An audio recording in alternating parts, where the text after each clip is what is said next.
Chicago in the dead of winter. So cold it felt like the wind could slice through flesh.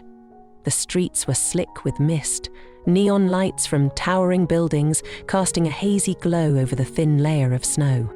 Barron Trump sat in his luxury car, his hands tightening unconsciously around the steering wheel as the vehicle turned onto the intersection of State Street and Wacker Drive. Something made him pause. Beneath the dim glow of a flickering street lamp, a frail figure huddled in the shadows of an alleyway. A woman, so thin she looked like nothing more than a silhouette, wrapped herself in layers of tattered blankets, her body trembling against the bone-chilling wind. Barron lowered his voice.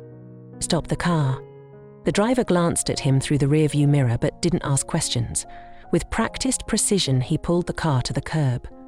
The engine's gentle hum faded into silence, leaving only the distant murmur of a city that never truly slept. How many times had he walked past people like this, without ever really seeing them? Barron pushed open the door and stepped out. His leather shoes crunched against the frost-bitten pavement. A gust of wind howled through the towering buildings, biting at his face, but he didn't flinch. He walked toward her. The air carried the familiar scent of the city. Exhaust fumes, damp asphalt, the staleness of forgotten alleyways. But what struck him most wasn't the smell. It was her eyes. Weary, clouded by time, but when they met his, a flicker of recognition. Barron stopped in his tracks, his heart pounded in his chest. Clara? The name escaped his lips, lost in the cold air, but it was enough to pull the woman back from the fog of obscurity. Her frail hands clutched at the filthy blanket, her body shivering. Not just from the cold, but from the sudden shock of a memory long buried. "Barron?" Her voice was weak, hoarse, as if it had been far too long since she had last spoken his name. Barron stood there, stunned, struggling to process what he was seeing. Clara, the woman who had once cared for him, who had rocked him to sleep, soothed his fears in the dark. The woman he had thought was gone, yet here she was. No longer the strong, gentle soul he had once known, but a ghost of the past, barely clinging to existence. How could this have happened? The wind screeched between the buildings, making her shrink into herself. She lowered her gaze, pulling the ragged blanket tighter around her frail frame, as though it could shield her from more than just the cold. "You shouldn't see me like this." Her voice was barely more than a whisper, almost carried away by the wind. A tight knot formed in Barron's chest, a mix of guilt, sorrow, and something else. Something deeper, something unbearable, and completely unreadable to Barron himself. He didn't know what she had been through. But he knew one thing for certain: he couldn't leave her here. He crouched down, his voice soft but firm. "Come with me." Clara held his gaze for a long moment. In her eyes there was hesitation, fear, but also something fragile. Hope. A flickering light at the end of a long, dark tunnel. The car rolled through the frigid streets, leaving the darkness of the alley behind. Inside, warmth from the car's heater slowly seeped into the air, but Barron knew the cold inside Clara would take more than heat to thaw. She sat still, fingers trembling as she wrapped them around the cup of coffee he had handed her. The rich aroma filled the space between them, but she didn't drink. She simply held onto it, as if it were the last thing anchoring her to this moment. Silence stretched between them. Then, finally, she spoke. "I lost everything." Her voice was so faint, it was nearly drowned out by the hum of the engine. But Barron heard every word. He studied her face, his mind spinning with a question he couldn't shake. How had someone who had been such an integral part of his life ended up like this? Clara exhaled, her breath shaky, as if she had to summon the strength to dig through memories she had buried. "After I left your home, I thought I could start over. A small apartment in Houston, a cleaning job. I saved up, I had a plan. I believed things would be okay." She paused, staring at some distant point beyond the windshield. But then, it happened. Barron didn't need to ask. He knew. A night. Just one night. And everything I had turned to ashes. A chill ran down Barron's spine, and it had nothing to do with the temperature. No insurance, no one to turn to. The streets became my only option. She dropped her gaze to her hands. Thin, weathered, covered in the scars of years spent surviving. At first, I told myself I'd find a way out, but door after door slammed shut in my face. And then I stopped believing. A bitter smile crossed her lips, fleeting and full of sorrow. "Do you know what's worse than the cold, Barron?" He didn't answer. She squeezed the cup tighter, her voice barely above a whisper. "The loneliness, the silence. The moment you realize you've become invisible." Her word cut through him like a blade. Barron swallowed hard. Part of him wanted to say something, to reassure her, to promise her that she had never been forgotten, but the words lodged in his throat, because he knew that no matter what he said, it wouldn't erase the years she had spent alone. As the car pulled up to the hotel, Barron's mind raced with a question he couldn't escape. How had he not seen this sooner? The city outside was still, wrapped in the hush of night, but inside him something had awakened. He turned to Clara, watching her gaze warily at the grand entrance before her. She didn't belong here. At least, that's what she believed. But she was wrong. Barron stepped out first, then turned back, extending his hand. "Ish, go inside." Clara hesitated, then slowly reached out. Her fingers, cold and frail, curled around his. And for the first time in a long, long while, she let herself be led out of the dark. Barron Trump wanted to tell her that she had never been forgotten, but he knew that no matter how sincere his words were, they could never erase the years she had spent fighting alone. Instead, he simply reached across the table and gently squeezed her frail hand. A simple gesture, yet it carried everything he couldn't put into words. Clara looked up at him, her weary eyes scanning his face as if searching for something. A reassurance, a promise that this moment wasn't fleeting, that he truly saw her. She took a deep breath before speaking, her voice quiet but carrying the weight of a lifetime. "I've lived in survival mode for so long that I don't even remember what hope feels like anymore." Barron nodded, his determination growing stronger with every passing second. "Then we'll take it one step at a time," he said, his voice calm but resolute. "Hope can wait. First, we'll focus on getting you back on your feet." Clara pressed her lips together, then let out the faintest of smiles. So small, it was almost non-existent. But to Barron, it was the first flicker of light breaking through the darkness that had consumed her for so long. Yet, he could still see the hesitation lingering in her eyes. He knew this was only the beginning, and there was still a long road ahead of them. Morning sunlight filtered through the hotel curtains, casting a warm glow on Clara's face as she stirred. For a moment she remained still, her eyes closed, simply feeling the warmth, the softness of the bed beneath her.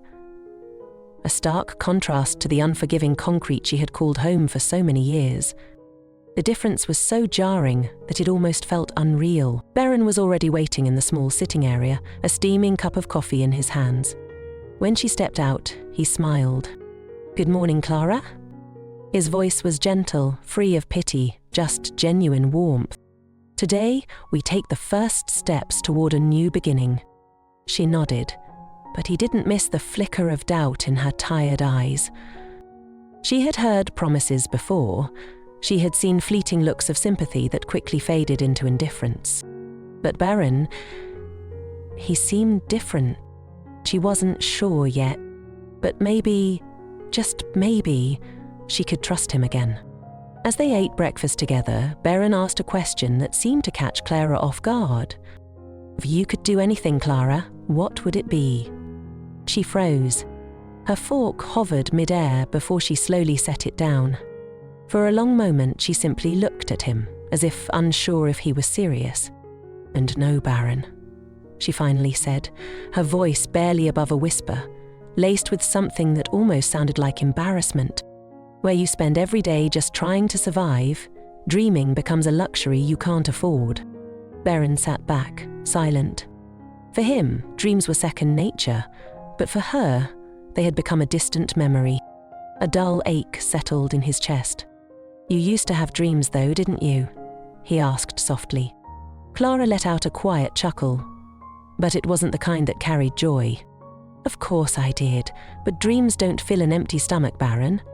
Her words hit him like a slap of reality he had never faced before. She exhaled and stared into the distance.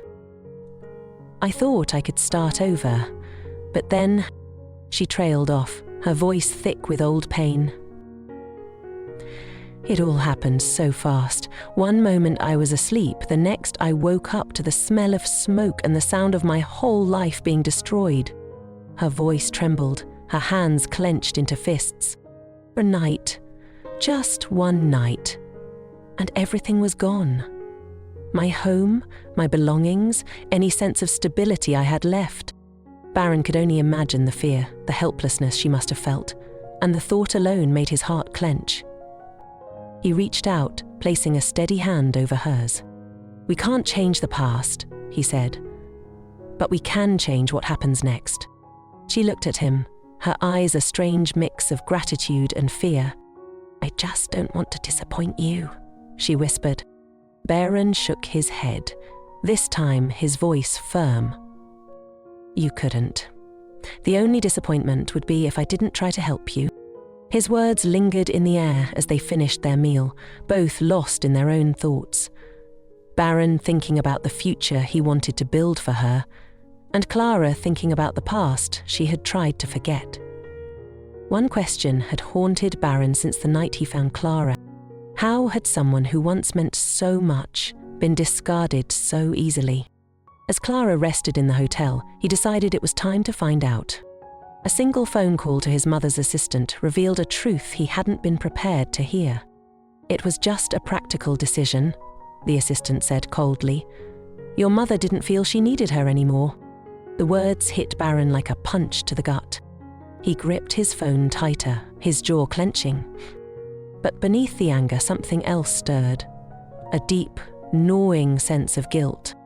That night, in his mother's lavish penthouse, he sat across from her, his voice low but sharp. "Clara wasn't just an employee, she was family. She gave everything to take care of me." His mother, composed as ever, sipped her tea without meeting his eyes. "Circumstances changed," she said dismissively. "We had to move on." Barron's voice rose slightly. "Move on?" he echoed, disbelief laced in every syllable. "She lost everything, and you didn't even look back?" Clara had never spoken about the way she was let go, maybe out of pride, or maybe because she wanted to shield Barron from the truth. But now that he knew, his perspective had shifted completely. For the first time, he truly saw the divide between his world of privilege and the struggles of those who had sacrificed for him. And he made a decision. He wouldn't let Clara be forgotten again. Barron Trump leaned forward, his gaze steady, his voice firm yet filled with sincerity. "Clara, you are not a burden. You are living proof that no matter how difficult the circumstances, giving up is never an option." Clara remained silent for a moment. She looked at him, as if trying to believe his words, but her past had taught her that life was never that simple. Still, her journey toward recovery began, and no one had anticipated just how far her resilience would reach. The nurses at the rehabilitation center spoke of her with admiration, a woman who had lost everything yet never let go of her will to survive. The lawyers working on her case found themselves increasingly invested, no longer seeing her as just another legal matter. Even Barron felt something within himself begin to change. The way he viewed privilege, the way he understood responsibility, everything shifted day by day. One late afternoon, as sunlight streamed softly through the hospital windows, Barron turned to her. "You know something, Clara? You're showing people that even the impossible can be overcome." Clara's lips curled into a faint, almost imperceptible smile. "I thought I didn't have any fight left in me." Her voice was low, her eyes distant. "But Maybe I do. Barron nodded. And I'll be here to remind you of that. But what Barron didn't know was that deep inside, Clara carried a secret. A memory buried long ago. One she wasn't yet ready to face. One night, as the cold fog blanketed Chicago, Clara sat by the hotel window, hands intertwined, her gaze lost in the dim glow of streetlights. "Barron?" she called softly, her voice laced with hesitation. He turned to her, curious. "There's something I've always wanted to tell you." Barron sat beside her, waiting. But Clara shook her head, as if part of her still wasn't ready. Not now, but soon. He could see the inner battle in her eyes, a fear even greater than the years she had spent on the streets. He was tempted to press for answers, but instead he chose to wait. Whatever it was, she would tell him when the time was right. For now, the most important thing was helping Clara rebuild herself, one day at a time. Clara's recovery was remarkable, but Barron could still sense that she carried an invisible weight. One crisp autumn afternoon, they sat together on a bench in Millennium Park, golden leaves drifting around them. She inhaled deeply, then exhaled in a slow, measured breath. "Barron, I think it's time you knew the truth." He turned to her, sensing the tension in her every movement. There's something I never told anyone, not even your family." Her voice trembled as she recounted a distant memory. "You were just a little boy, no older than 5. There was an accident in the house, something no one noticed at the time." "A gas leak?" Barron felt his entire body freeze. Clara paused, her breathing unsteady. "I remember the smell so clearly, and the fear that shot through me when I realized what was about to happen." She closed her eyes, as if the images of the past were playing before her once more. "You were in the living room, playing near the kitchen. I didn't even think. I just ran, grabbed you, and pulled us both outside, just moments before the flames erupted." Her eyes glistened with unshed tears. "It wasn't just the fire that changed me, Barron. It was the moment I realized that I would have given up everything for you without a second thought." Barron sat, motionless. The weight of her words settled over him, heavy and undeniable, wrapping around him like a thick blanket of emotions he couldn't name. He tried to speak, but his throat felt too tight.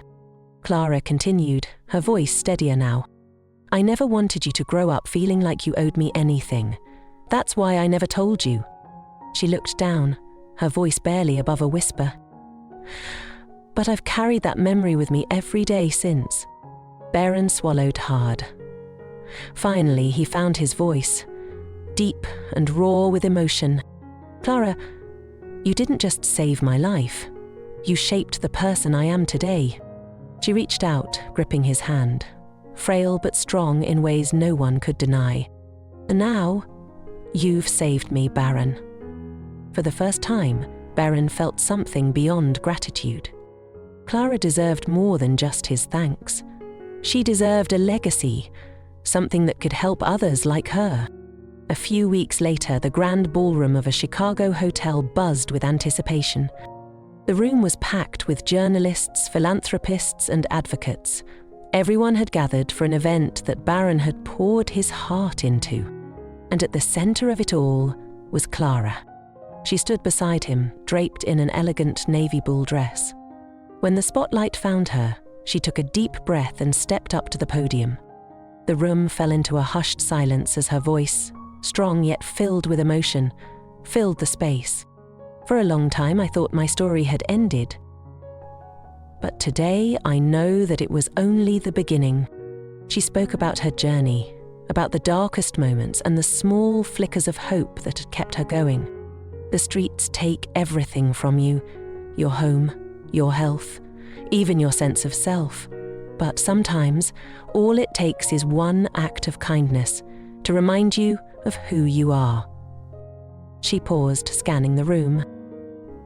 I stand here today not because of what I lost, but because someone chose to see me when the world didn't. The crowd sat in captivated silence, hanging on to every word.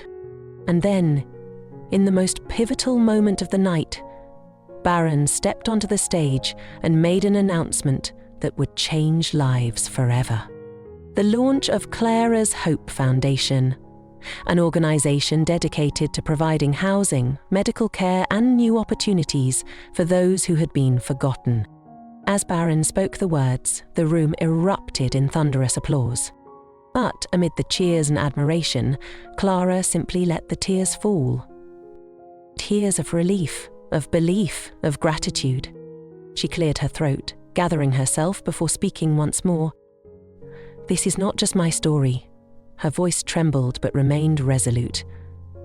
This is proof that compassion can change lives. Not just one, but many. She stopped, her eyes locking onto Barron's, and in them there was no more doubt, no more fear, only unwavering trust. As the event came to a close, Clara and Barron stood side by side, watching as the guests slowly filtered out. Neither of them spoke. They simply stood there, absorbing the moment, both knowing that this was not just an ending, it was a beginning. Clara turned to him, her voice soft but steady. You didn't just change my life, Barron. You reminded me of the person I was always meant to be. Barron met her gaze, then smiled. And you reminded me of what truly matters. As they stepped outside into the cold Chicago night, Clara knew one thing for certain. This time, the cold didn't feel so frightening anymore. If this story has touched your heart, we'd love for you to share its message by liking and sharing it with your friends, helping us reach our first milestone of 1,000 subscribers, which means the world to us and allows us to create more meaningful stories for you. Don't forget to share your thoughts about the story and let us know which city you're watching from. Thank you for your support, and we'll see you in our next story.